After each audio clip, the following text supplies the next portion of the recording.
Today we're gonna do this. We are going to whoa. Hello everybody, welcome to Break Remake. I'm your host Joan. Today we're gonna do this.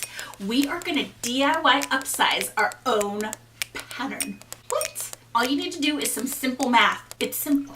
You can do it. We are going to manipulate this pattern, but first we have to do a little bit of math. We have to look at the back of the pattern and see what the measurements are for the standard size or whatever that is. And we also have to look at what the pattern actually says. Some of these commercial patterns have a finished garment measurement on there. So let's take all this information and then start doing some math. I'm going to take my measurements, the pattern measurements, and the garment measurements all together and kind of do a little bit of breakdown. Bust and waist is going to be the most important for this kind of dress.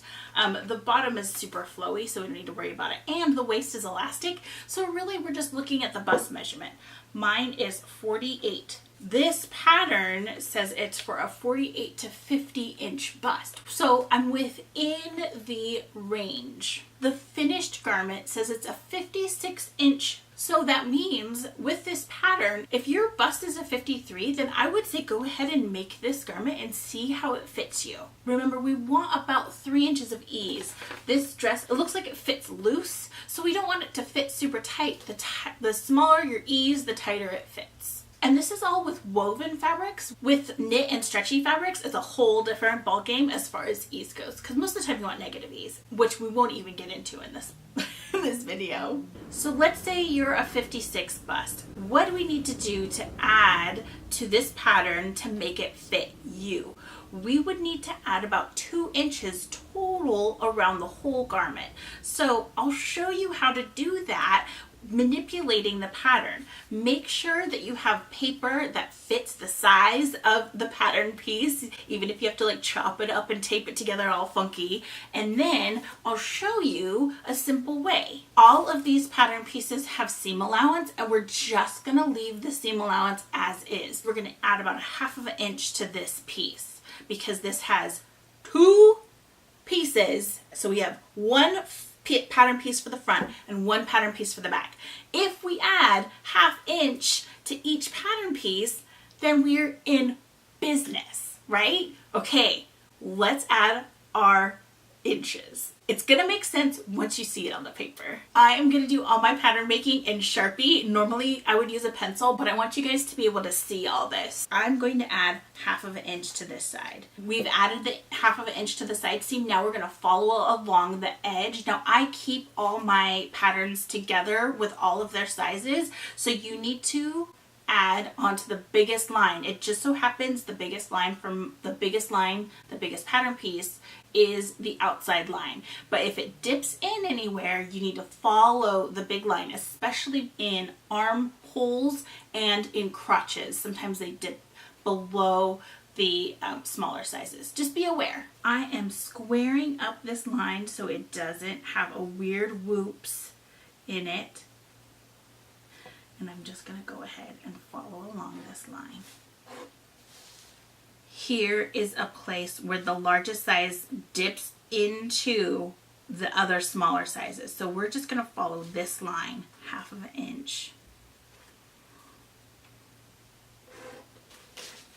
After that, it's pretty easy and straightforward to keep copying all of the lines. So I'll continue this line. The bottom hem stays pretty much the same, so I'll just trace it out. It looks good. Now, that's one way to do this. The other way I can do this is I can just see how much is added per size. See, this is a little more than 1 inch. This is a little more than 1 inch. So I'm going to add a little more than 1 inch to the outside of this. That gets me 1 whole size bigger if I do it this way. So if you know that you need to go 1 whole size bigger, that is the way you would make it for 1 whole size bigger. This is a kind of interesting pattern because it fits lots of sizes because it's a little bit blousy, but if you're doing something a little more fitted, you would want to do it by size. I say start simple. Start with an easy dress and then go from there. The Very Easy Vogue, super approachable, super easy to manipulate. I was chatting with Grace from Maker Mountain Fabrics, and she had some opinions about how to upsize your patterns too, mainly to buy from companies that have size inclusivity. I know this is not possible for 100% of the patterns that you want to use, but that was her point. Like, if a pattern company doesn't have your size, do you want to spend your money with them? And I think that you should like be empowered by being able to like do whatever you want with your pattern. But she makes a good point. Buy from pattern companies that include you in their sizing. It is an experiment. You have to experiment to see if this is going to work for you. I'm going to put some links for you below. I'm going to put some links to a full bust adjustment. I do not need to make full bust adjustments, but I do need to make full bicep adjustments. Those two links will be below for you to check out. Don't be intimidated. Start simple. Like, don't jump off here and go make a wedding dress. Start with something that is very easy. That way you get comfortable with it. You can start seeing patterns and what they're shaped like, and you'll know what it's supposed to look like when you get into it. Don't be afraid, you guys. It will be just fine, or it won't, and you can start over. So don't like cut into your good stuff first. Like, use your experimental fabric first. Let me know in the comments if you have any good tutorials or any good tips for us when we're trying to upsize our patterns. I love hearing what you guys have to say, and you guys are super helpful. All right, you guys, thank you so much for watching. If you like this video, give it a thumbs up and subscribe for more eco-friendly DIYs. We'll see you next time. Bye. I always like punk myself and don't transfer like hardly any of the markings. I'm like, I'm gonna know what that is. No, I'm not.